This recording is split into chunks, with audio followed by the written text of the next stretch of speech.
یا شرعی طور پہ ذبح نہ کیا جائے۔ شرعی طور پہ ذبح یہ ہے کہ کوئی غیر مسلم اس کو ذبح کرے، ٹھیک ہے نا جی، پھر بھی وہ جانور حلال ہو نہیں رہتا، مردار ہو جاتا ہے۔ یا اس کو باقاعدہ ذبح نہیں کیا گیا، گلا گھٹ کے یا اس کو دھکا دے کے یا کسی جانور نے گرا دیا تو اس کو مار دیا گیا، تو وہ بھی شرعی اعتبار سے مردار ہے، اس کا گوشت کھانا کیا ہے؟ جائز نہیں ہے، جب تک اس کو شرعی اعتبار سے مسلمان کلمہ گو ذبح نہیں کرے گا۔ اسی طرح کوئی حلال جانور ہے، مثلا کوئی گائے بکرا ان کو کھانا جائز ہے، لیکن اس کو ذبح نہیں کیا، زندہ اس کی کسی عضو کو کاٹ کے وہ بھی کھانا مردار کے حکم میں ہے، وہ بھی کھانا جائز نہیں ہے۔ ایک بات۔ دوسری بات، خون کا کہا ہے۔ خون کیا ہے؟ ہر جانور کا خون، چاہے وہ حلال ہے چاہے وہ حرام ہے، اس کا خون حرام ہے۔ انسان کا خون کیا ہے؟ حرام ہے۔ دم مسبوح، وہ خون جو ذبح کرتے وقت گردن سے نکلتا ہے جانور کا، وہ خون بھی کیا ہے؟ حرام ہے۔ ہاں، وہ خون کے ذبح کرنے کے بعد حلال جانور کو جو اس کے گوشت میں رہ جاتا ہے وہ کھانا حلال، اس کو حلال ہے۔ اگر وہ کپڑے کے ساتھ لگ جائے تو کپڑا ناپاک ہو نہیں ہوتا۔ جیسے کہ ہم قربانیوں کے موقع پہ یا ویسے بھی جانور ذبح کرتے ہیں تو جو بھی گوشت ہوتا ہے ذبح کرنے کے بعد اس کے ساتھ خون تو ہوتا ہے، لیکن وہ خون کیا ہے؟ پاک ہے۔ لیکن اس کے علاوہ پھر ہر خون جو ہے وہ کیا ہے؟ ناپاک ہے، حرام ہے۔ تیسری چیز جو اللہ نے بیان فرمائی، لحم خنزیر، خنزیر کا گوشت۔ حالانکہ خنزیر ایسا جانور ہے جو نجس العین ہے، جس کے ناخن بھی نجس ہیں، جس کے بال بھی نجس ہیں، جس کا گوشت بھی کیا ہے؟ نجس ہے، ٹھیک ہے نا جی۔ کچھ اور انواع حرام جانور ہیں جن کا گوشت ہم نہیں کھاتے، خچر، گدھا، کتا وغیرہ جتنے بھی ہیں، لیکن وہ نجس العین نہیں ہے۔ ان کا جھوٹا وہ تو نجس ہے، ان کا گوشت وہ تو حرام ہے، خون تو حرام ہے، لیکن ان کے جسم کے ساتھ خشک ہے، اگر ان کا جسم کپڑے مس ہو جائیں تو کپڑے ناپاک ہو نہیں ہوتے، بشرطے کہ اس کا جسم گیلا نہ ہو، اس کے ساتھ کوئی گندگی لگی ہوئی نہ ہو۔ لیکن خنزیر ایک ایسا جانور ہے کہ اس کے بال بھی ناپاک ہیں، اگر کسی کا کپڑا بھی اس کے ساتھ مس ہو جائے گا تو وہ بھی ناپاک ہو جائے گا، ٹھیک ہے نا جی۔ کیا ہے یہ؟ خنزیر ہے، تو خنزیر کا گوشت۔ اسی طرح چوتھی بات، غیر اللہ کے نام پہ کوئی چیز ذبح کی جائے۔ اچھا، اس میں بہت سے لوگوں کو مغالطہ پڑ گیا، ذبح سے پہلے یا ذبح کے بعد کسی جانور کو کسی غیر اللہ کے نام کی طرف منسوب کرنا، اس میں کوئی حرج نہیں ہے۔ مثلا آپ بچے کا عقیقہ کرنا چاہتے ہیں، بکرے لائے ہیں، کوئی پوچھے تو آپ کیا کہیں گے؟ یہ عقیقے کے بکرے ہیں، یہ جو ہے وہ ولیمے کے بکرے ہیں، ایسا ہی ہے نا جی۔ یہ میں اپنے والدین کے اصحال ثواب کے لیے جانور لایا ہوں، تو اس طرح کا منسوب کرنا یہ جائز ہے، ٹھیک ہے نا جی، ناجائز نہیں ہے۔ کسی کو کسی چیز کی طرف منسوب کر دینا، یہ کس کی گاڑی ہے جی؟ اقبال صاحب کی گاڑی ہے، یہ کس کا مکان ہے جی؟ فلاں کا مکان ہے، تو اس طرح چیز ناجائز نہیں ہوتی، یہ مجازی نسبت ملکیت کی یہ جائز ہے۔ حقیقی ہر چیز کا مالک خدا ہے، ٹھیک ہے نا جی۔ لیکن جو جانور حلال ہے اس کو ذبح کرتے وقت بسم اللہ، اللہ اکبر لینا ہے، اللہ کا نام۔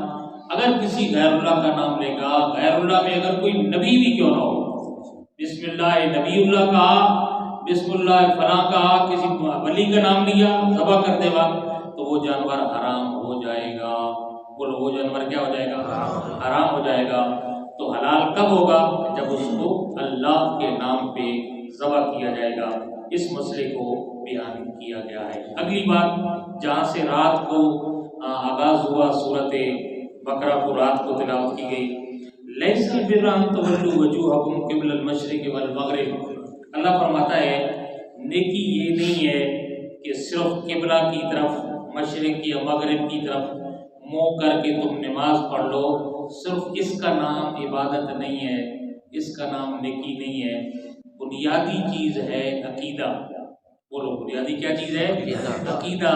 اور اس کے بعد پھر دیگر جتنے بھی حقوق العباد ہیں ان کو ادا کرنا بھی مسلمان کے لیے ضروری اور لازمی ہے۔ صرف مسلمان کہے کہ بس جی میں 5 وقت کی نماز پڑھ لیتا ہوں، یہ کافی ہے، اللہ فرماتا ہے صرف یہ نیکی صحیح نہیں ہے جناب۔ پہلی بات تو یہ ہے کہ اپنے عقیدہ صحیح کریں۔ اچھا، عقیدے کے بھی ابھی کئی جو ہیں وہ قسمیں ہیں یا جزء ہیں جس میں عقیدہ ہے۔ سب سے پہلے تو رب کی ذات کے بارے میں عقیدہ رکھنا چاہیے کہ وہ حی ہے، وہ قیوم ہے، وہ علیم ہے، وہ بصیر ہے، وہ وحدہ لا شریک ہے۔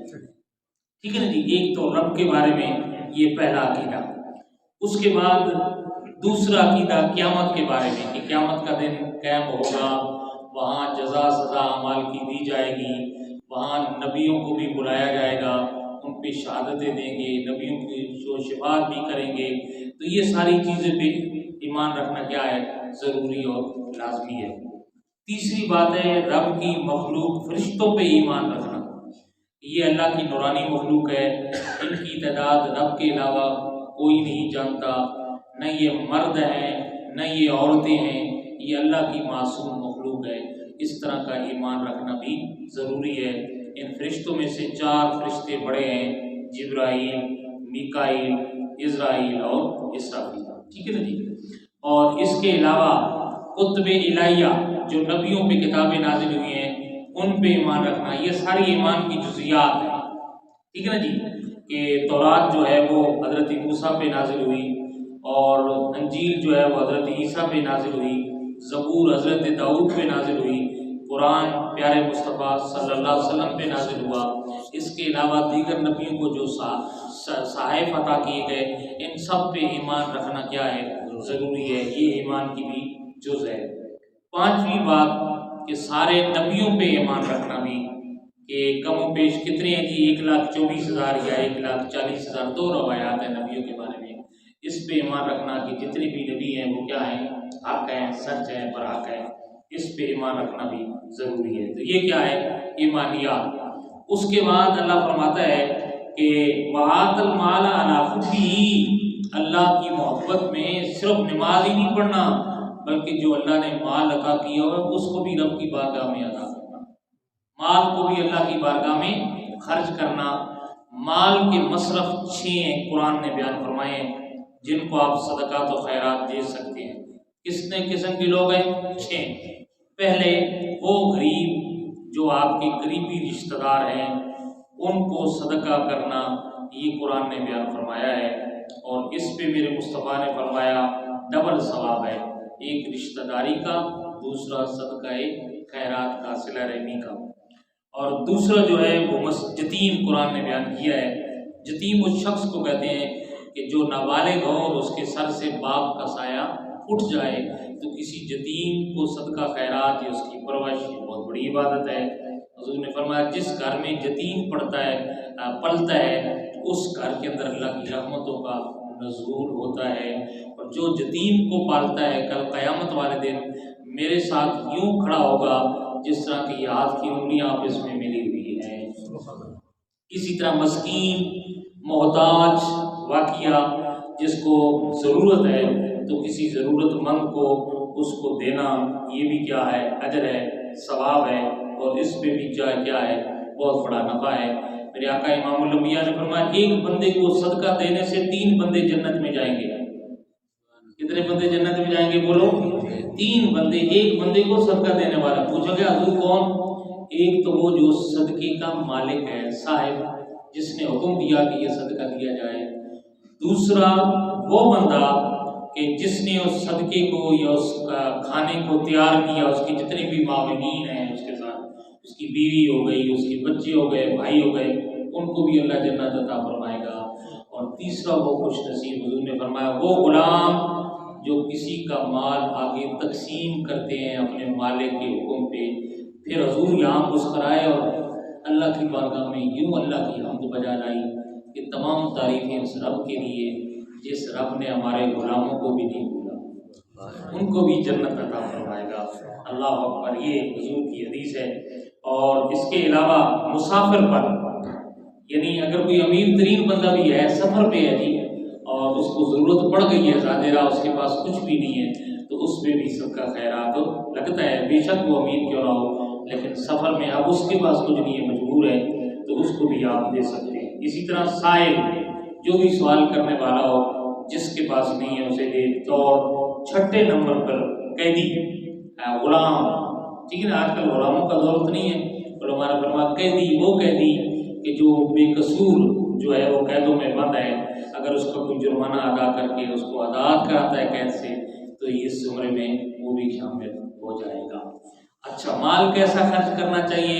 اللہ تبارک و تعالیٰ نے قرآن مجید میں یہ بات بیان کر دی ہے کہ رب خود پاک ہے، وہ چاہتا ہے کہ اس کی بارگاہ میں پاک مال دیا جائے، ایک خود اس کی بارگاہ میں عمدہ مال دیا جائے۔ یہ نہیں ہے کہ جو بندے کے اپنے استعمال میں رہے گی اس کو صدقہ کر دے، حالانکہ رب جو ہے اسی چیز کو پسند کرتا ہے جو اچھی سے اچھی چیز ہے۔ اس لیے حضور نے فرمایا مومن کی علامت یہ ہے، مومن کی نشانی یہ ہے کہ وہ مال اللہ کی راہ میں خرچ کرتا ہے جو اس کو خود پسند ہوتا ہے۔ تو مال کب خرچ کرنا چاہیے؟ جب اللہ نے صحت عطا فرمائی ہے، مال عطا کر رکھا ہے، اس وقت مال خرچ کرنا چاہیے۔ یہ نہیں کہ اب صحت نہ رہے، بندہ مرنے لگے تو اس وقت کہے یہ فلاں کو دے دو، فلاں کو دے دو، فلاں کو دے دو۔ حضور نے فرمایا اب تم نبی کو ہو تو یہ فلاں فلاں کا ہو جائے گا۔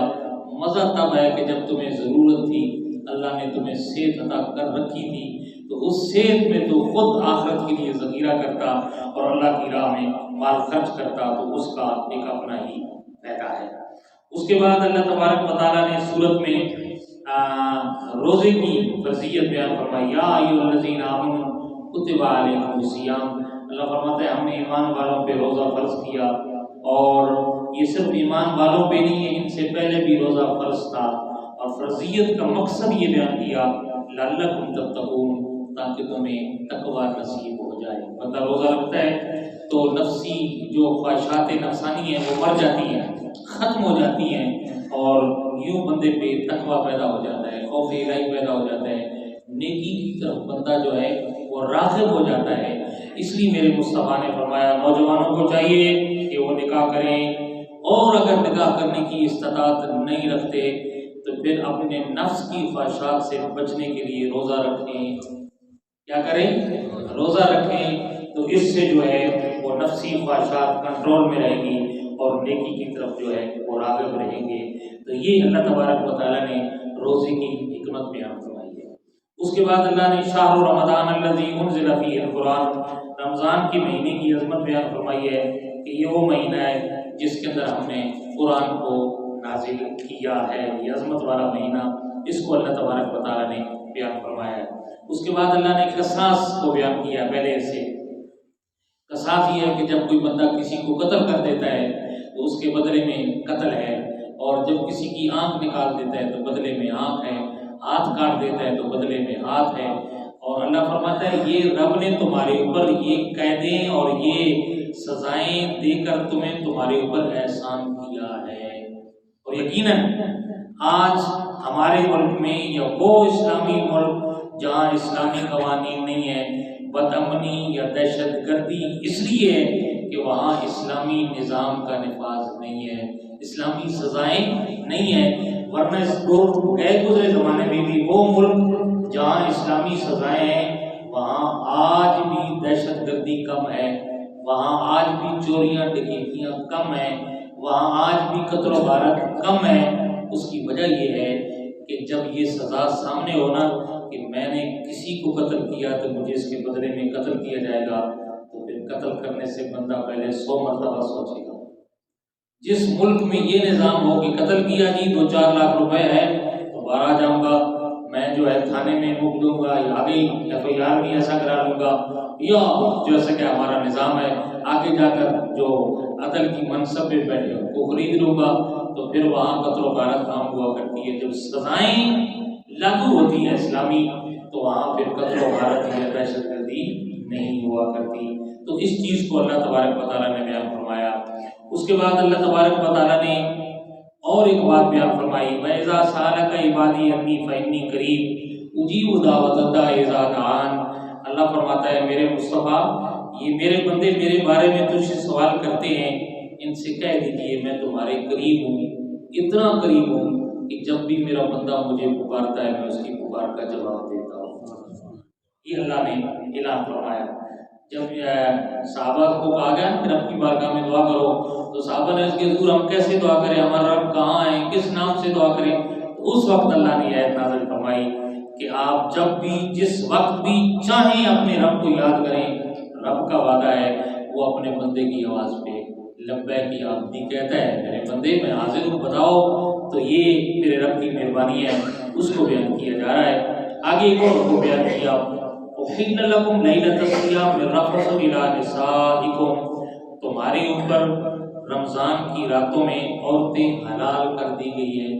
جب روزہ یہ فرض ہوا نا شروع میں تو کچھ سختیاں تھیں، ان میں سے 2 سختیاں وہ اس قرآن کی آیت میں سورۃ بقرہ میں اس کے اندر بیان ہوئی ہیں، وہ توجہ سے سنیں.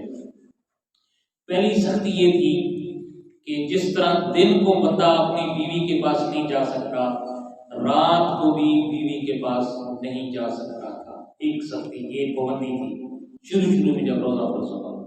اور اس کے بعد دوسری پابندی یہ تھی کہ رات کو جب ایک دفعہ مغرب سورج غروب ہو گیا اس کے بعد جو اس نے کھا پی لیا یا نہیں کھایا، غروب ہونے کے بعد اگر کوئی بندہ سو گیا تو رات کو کسی حصے میں بھی اٹھے تو پھر اس کو دوبارہ کھانا پینا جائز ہو نہیں تھا.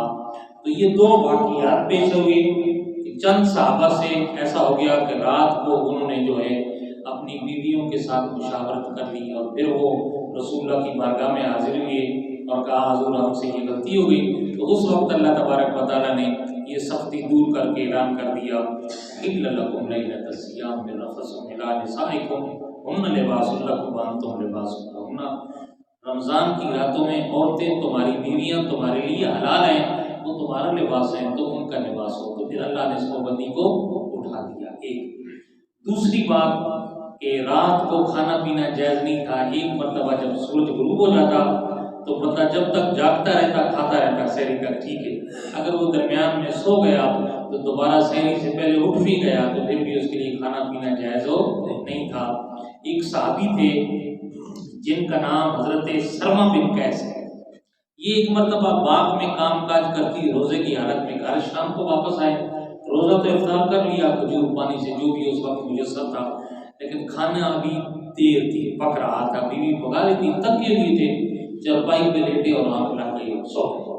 اب جب کھانا پک کے آیا سو چکے تھے. اب شریعت نے منع کیا ہوا تھا، اٹھے تو کہنے لگے اب تو کھانا نہیں کھا سکتا، شریعت نے منع ہے.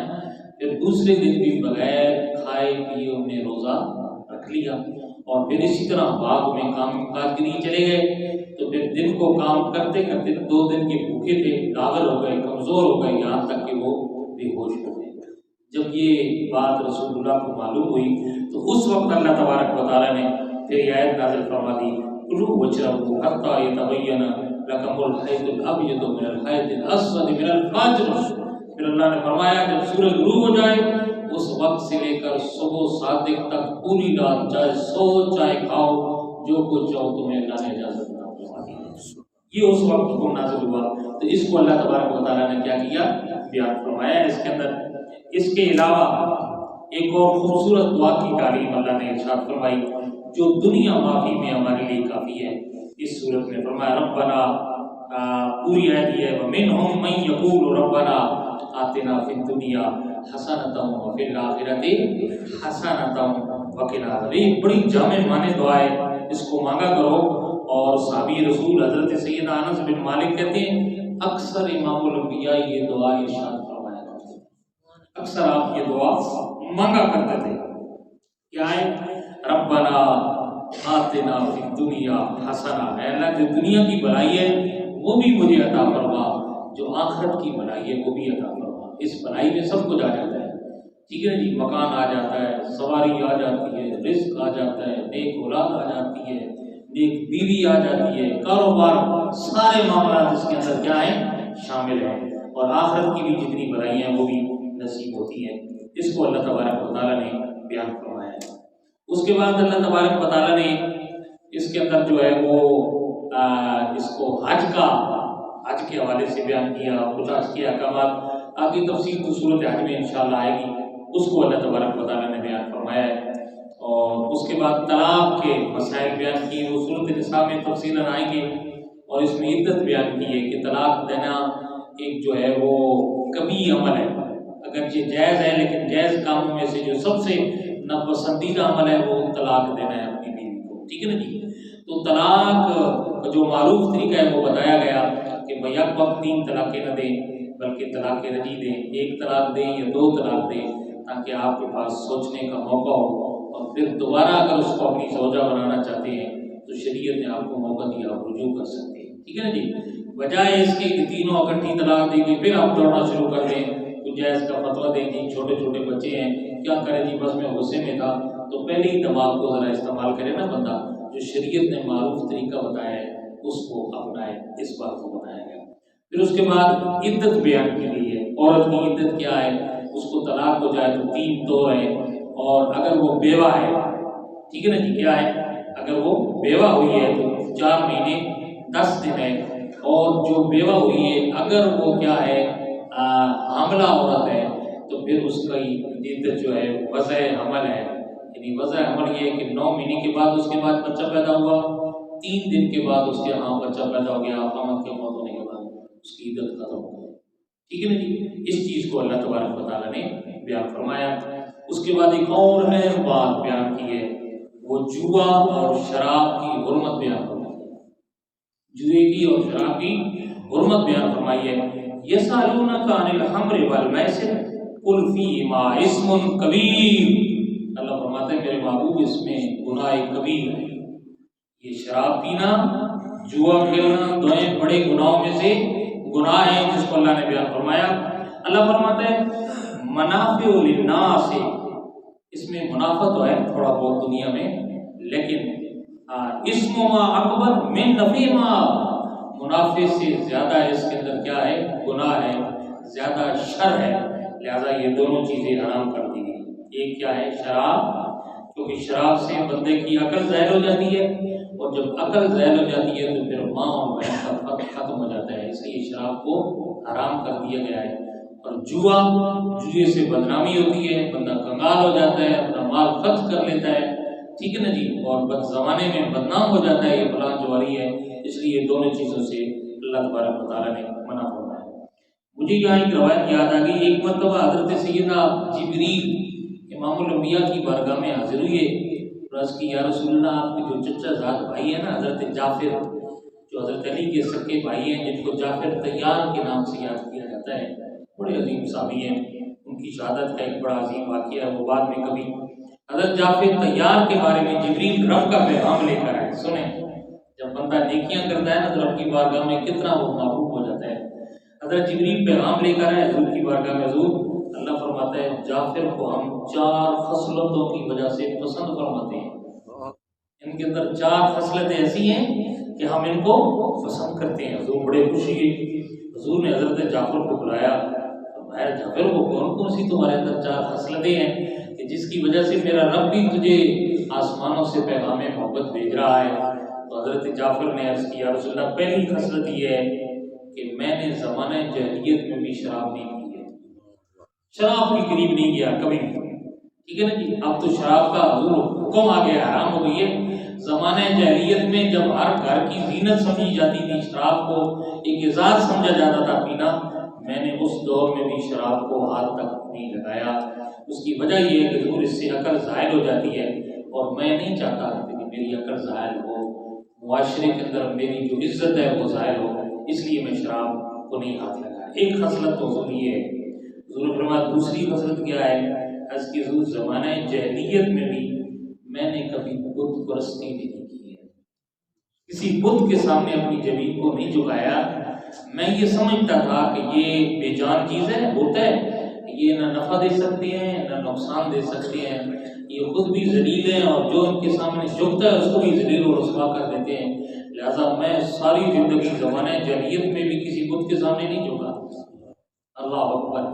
اور حضور تیسری خصلت میری یہ ہے کہ میں نے کبھی ساری زندگی، اب تو آپ کے دامن سے وابستہ ہوگی، زمانہ جاہلیت میں بھی جو کہ اعزاز سمجھا جاتا تھا، حضور میں نے کبھی زنا تک بھی نہیں کی۔ اللہ اکبر، اتنے پاک دامن۔ عرض کرتے ہیں یا رسول اللہ، میں نے زمانہ جاہلیت میں بھی زنا نہیں کیا کہ جب اس زمانے میں اس کو عیب سمجھا ہی نہیں جاتا تھا، حضور میں نے اس زمانے میں بھی زنا نہیں کی، اللہ نے مجھے زنا سے بچا کے رکھا۔ اور چوتھی خصلت یہ ہے حضور کہ آج تو آپ کے دامن سے وابستہ ہوں، کبھی سوچ بھی نہیں سکتا، زمانہ جاہلیت میں بھی کبھی میں نے جھوٹ تک نہیں بولا، حضور کبھی تک میں نے جھوٹ تک بھی بولا تو پتہ چلا یہ 4 خصلتیں ایسی ہیں کہ جس بندے کے اندر آ جائیں میرا رب اس کو اپنا معبود بنا دیتا ہے۔ شراب نہ پینا، اللہ کے علاوہ کسی کی عبادت نہ کرنا، اور زنا سے بچنا اور جھوٹ سے بچنا۔ اور حضرت جعفر فرماتے ہیں حضور جھوٹ اس لیے نہیں بولتا تھا کہ اس کے اندر کمینہ پن ہے، بندہ کمی ہو جاتا ہے، کمینہ ہو جاتا ہے، لوگوں کے سامنے شرمندہ ہی ہو جاتا ہے نا۔ دیکھو ایک جھوٹ ہوتا ہے اس کو چبانے کے لیے جہاں بھی چلے جائیں 100 جھوٹ اور بولے جاتے ہیں، ہوتا ہے کہ نہیں؟ ہمارے معاشرے میں روز کی بات ہے، لیکن پھر بھی ہارا کر رکھنے والا سمجھتا ہے کہ یہ جھوٹ ہے، یہ کیا ہے؟ جھوٹ ہے۔ اس بات کو اللہ نے بیان فرمایا۔ آگے علاوہ تیسرا پارہ آ گیا ہے۔ تیسرے پارے کے آغاز میں اللہ تبارک و تعالیٰ نے نبیوں کی فضیلت اور شان بیان فرمائی ہے، خاص طور پہ 3 نبیوں کی۔ ان میں حضرت موسیٰ جن کے ساتھ اللہ نے طور پہ کلام فرمایا بغیر کسی فرشتے کے واسطے کے، اس اعزاز کو بیان فرمایا۔ دوسرا حضرت عیسیٰ کو کہ ہم نے روح اللہ بنایا، عیسیٰ کو یہ اعزاز دیا کہ وہ مردوں کو زندہ کرتے تھے، پرندوں کو پھونک مارتے وہ زندہ ہو جایا کرتے تھے، کوڑیوں کو صحیح کر دیتے تھے، نبیوں کو روح اللہ کو بنایا۔ اور چوتھی ذات میرے اور آپ کے پیارے آقا امام الانبیاء صلی اللہ علیہ وسلم کی عظمت بیان فرمائی ہے۔ اللہ فرماتے ہیں ہم نے ان کو وراء الورا بنایا ہے، سارے نبیوں کا سردار بنایا ہے، سارے نبیوں کے آخر میں تشریف لائے، اس کو بیان کیا گیا۔ آگے اسی سپارے میں آیت الکرسی کا ذکر کیا گیا، اللہ لا الہ الا هو الحی القیوم، یہ بڑی عظمت والی صورت ہے، آیت ہے۔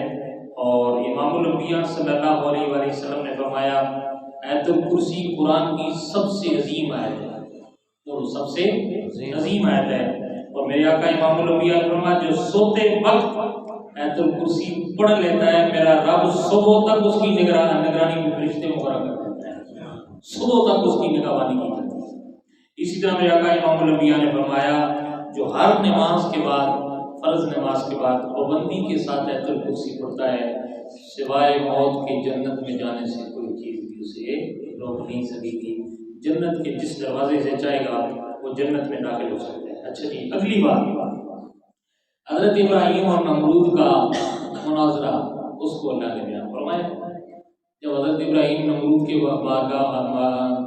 کے دربار میں گئے تو اس نے پوچھا کہ تمہارا رب کون ہے؟ تو آپ نے فرمایا میرا رب یہ ہے کہ قال ابراہیم ربی الذی یحیی و یمیت، میرا رب وہ ہے جو زندہ بھی کرتا ہے اور مارتا بھی ہے۔ کیا کرتا ہے بولو؟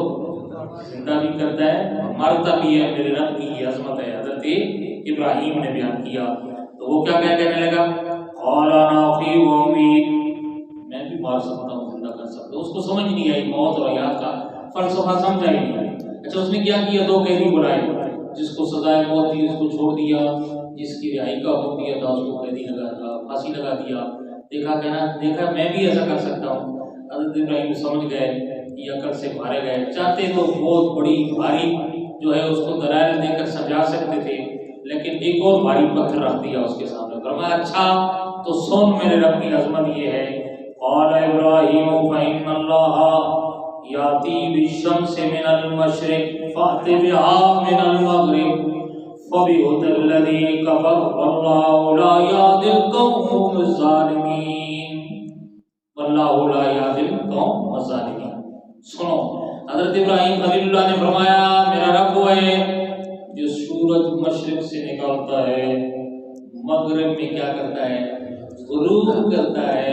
اگر تو رب ہے تو مغرب سے نکال سورج، مشرق میں ڈبا۔ لیکن قرآن کہتا ہے فَبِهُدَ الَّذِي كَفَرَ، مبہوت ہو گئے کافر، او شوا اڑ گیا، کچھ بھی پلے نہ رہا۔ اللہ اکبر۔ اور ظالم قوم کو اللہ ہدایت نہیں دیتا۔ اس مناظرے کا جو ہے وہ ذکر کیا گیا۔ اس کے بعد اس کے اندر ایک اور واقعہ، ایک اور عظیم نبی کا، حضرت عزیر کا واقعہ بیان کیا ہے۔ نصر ایک بادشاہ گزرا دنیا میں، کافر تھا، اس نے بیت المقدس کو بالکل ملیم میٹ کر لیا، ٹھیک ہے جی، حملہ کیا، کوئی آبادی کا نام نشان بھی نہیں چھوڑا تھا۔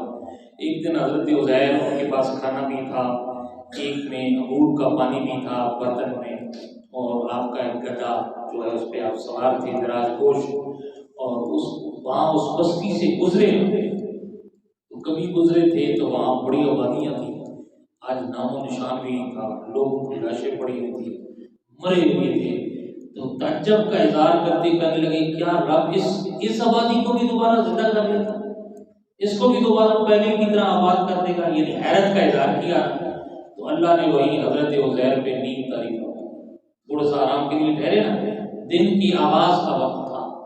اچھا جی 100 سال تک حضرت عزیر پہ نیند طاری رہی، کتنی 100 سال۔ درمیان میں 70 سال کے بعد ایک اور ایران سے بادشاہ آیا، اس نے جو ہے وہ دوبارہ بیت المقدس میں مسلمان کا فتح کر لیا، تو پہلے سے بھی زیادہ خوبصورت بلڈنگیں بنا دی، آباد کر دیا پہلے سے بھی۔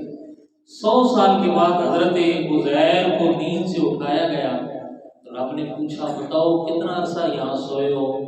تو حضرت عزیر نے کہا ایک دن یا ایک سے کچھ عرصہ پہلے، یعنی صبح آیا تھا جب آپ اٹھے تھے نا تو شام کا وقت تھا، وہ یہی سمجھے صبح کو میں نے آرام کیا، سورج غروب ہو رہا تھا۔ تو اللہ نے فرمایا نہیں، ہم نے 100 سال تک تمہارے اوپر نیند طاری رکھی ہے۔ اچھا جی اب کیسے بھروسہ کریں؟ کہا ذرا اپنے برتن دیکھو، دیکھا کھانا بھی اسی طرح باقی ہے، انگور کا پانی بھی اسی طرح باقی ہے، ذرا بھی تغیر و تبدیلی۔ فرمایا اب سواری کو دیکھو، جو ہی وہ سواری گدا دیکھا تو وہ بالکل اس کا نام و نشان بھی نہیں تھا، تھوڑے تھوڑے بال باقی تھے۔ پھر حضرت عزیر کے سامنے اللہ نے دوبارہ آپ کی سواری کو زندہ کیا، آپ اس پہ سوار ہوئے اور پھر وہاں چلتے چلتے آپ اپنے گھر میں اندازے کے طور پہ پہنچے۔ وہاں ایک آپ کی غلامہ تھی جس کی اس وقت عمر جو ہے وہ 100 سال سے بھی اوپر تھی، اور وہ نبینا ہو چکی تھی، پاؤں سے جو ہے وہ چل نہیں سکتی تھی، معذور ہو چکی تھی۔ تو وہاں اس کے پاس پہنچے تو اسے کہا عزیر کا گھر یہی ہے؟ وہ کہنے لگی عزیر کا گھر تو یہی ہے، لیکن عزیر کو تو دنیا سے گئے 100 سال ہو گئے، اب عزیر کہاں آئے؟ تو فرمایا میں ہی تو عزیر ہوں۔ فرمایا نہیں میں نہیں مانتی کہ تو عزیر ہے۔ اس نے کہا نہیں میں عزیر ہوں۔ اس نے کہا اچھا عزیر ہے تو عزیر کا کمال یہ تھا کہ وہ مستجاب الدعوات تھے، جو دعا کرتے اللہ ان کی دعا کو قبول فرمایا کرتا ہے۔ اگر تم عزیر ہو تو دعا کرو اللہ میری بینائی واپس لے آئے اور میں جوان ہو جاؤں۔ آپ نے دعا کی، اس کی بینائی بھی واپس آ گئی اور عورت انہیں قدموں پہ چلنے لگی۔ اللہ اکبر، اس نے دیکھ کے پہچان لیا کہ یہی عزیر۔ پھر لے گئی اس کو وہاں جہاں مجمع لگا ہوا تھا۔ سنیں وہاں آپ کے بیٹے جن کی عمر اس وقت 140 سال ہو چکی تھی، یعنی باپ کی عمر 40 سال تھی، حضرت عزیر جب نیند طاری ہوئی تو اس وقت حضرت عزیر کی عمر 40 سال تھی، اور آپ کے بیٹے کی اس وقت عمر 120 سال تھی، اور آپ بھی 40 سال کی دوبارہ زندہ جب گئے تھے۔ تو گئے آپ کا بیٹا وہاں درس دے رہا ہے، آپ کا پوتا جو 90 سال کا پہنچ ہو چکا تھا، اس عورت نے جا کر اعلان کیا، او لوگوں عزیر آ گئے۔ عزیر صاحب نے کہا بھی وقوف نہیں ہے، تو 100 سال ہو گئے ابو عزیر آ گئے۔ انہوں نے کہا نہیں عزیر ہے۔ انہوں نے کہا میں عزیر ہوں، سارا واقعہ سنایا۔ اچھا انہوں نے کہا جی اس وقت تورات جو ہے وہ پوری دنیا میں کہیں بھی باقی نہیں ہے، کہیں بھی باقی نہیں ہے، اور عزیر کا کمال یہ تھا کہ وہ تورات کے حافظ تھے۔ ذرا تورات تو سنا دو، حضرت عزیر نے ساری تورات سنا دی۔ لوگوں کو تسلی نہیں ہے، کیونکہ دیکھی ہوئی نہیں تھی، نام تو سنا ہوا تھا، ہم نے تورات کا نام سنا لیکن ایسی حالت میں ہم نے تو دیکھی نہیں ہے۔ ایک بندہ کھڑا ہوا، اس نے کہا جی میرے ایک بزرگ تھے، انہوں نے فلاں جگہ تورات کو دفنایا تھا اور مجھے وہ جگہ پتہ ہے، میں دیکھتا ہوں۔ جا کر دیکھی تو وہی اس کو تورات مل گئی۔ اب کا عزیر سناؤ، جیسے عزیر نے پڑھی ہوئی وہ تورات لکھی ہوئی تھی۔ یوں اس واقعے کو اللہ تبارک و تعالیٰ نے بیان فرمایا کہ رب قادر مطلق ہے، جو چاہے جیسے چاہے کر سکتا ہے، مرے ہو کو دوبارہ زندہ کر سکتا ہے، ہڈیوں کو دوبارہ اپنی حالت میں لا سکتا ہے۔ یہ حضرت عزیر کا واقعہ اللہ تبارک و تعالیٰ نے اس میں بیان کیا۔ آخری بات جی، بس بات ختم۔ آخری 2 آیات سورۃ بقرہ